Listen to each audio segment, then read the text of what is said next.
Moctezuma was a passive individual, perhaps even a depressive individual.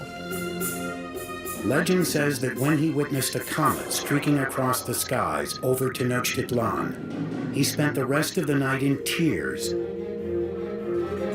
As the weeks went by, he became increasingly paranoid. But at the height of his obsession with the supernatural, a very real threat approached from across the sea.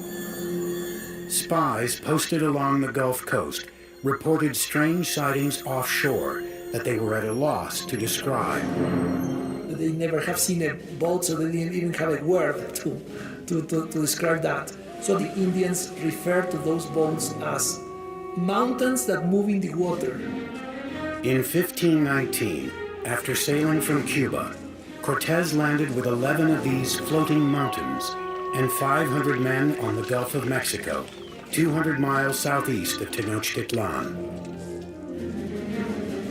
The tribes were astonished by these men with metal armor and animals they had never seen. As he moved inland, tribes who resisted were brutally slaughtered, but many others were happy to provide him with provisions and men. One of the ways in which one local lord down on the Gulf Coast curried favor was to give Cortez and his company a group of women who were to not only provide for them in housekeepers sort of manner, but were also clearly meant to be courtesans as well and provide sexual services to them. But among the concubines, one in particular caught the eye of Cortez himself. She was the daughter of a chieftain who had been sold into slavery and was called La Malinche. They developed an intimate relationship, and in time she bore a son to him. And he would have been one of the first people of mixed blood in the New World.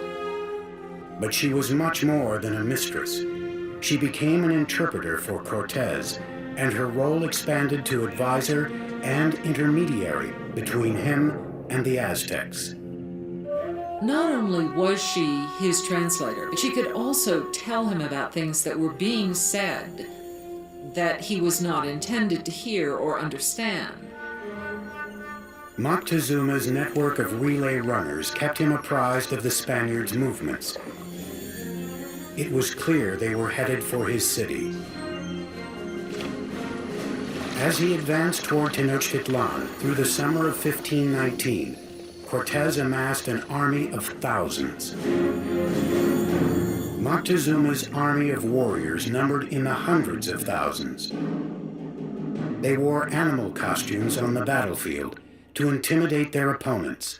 Part of it was spectacle. You had just incredible costumes that the different warriors would wear. The most important warriors were knights, dressed as jaguars and eagles. The Aztec knights were initiated into their orders at sacred ceremonies at special temples like this one. This is the cave temple at Mahalco, one of 6 temples on this remote mountainside, a few hours south of Mexico City. It was finished by Moctezuma II around 1502, shortly after his coronation. Now, over in Europe, Michelangelo was pounding out the David for the Republic of Florence. But while Michelangelo was carving the David, the Aztecs were here carving this temple right out of the side of this mountain. And it is the only temple in the entire Western Hemisphere built in this manner. At the bottom of the stairs of Cuauhtli are the sculptures of 2 jaguars. On each side of the door there are the remnants of 2 warriors. Now the door itself represents the open mouth of a giant serpent. You can literally see its tongue coming out of the room.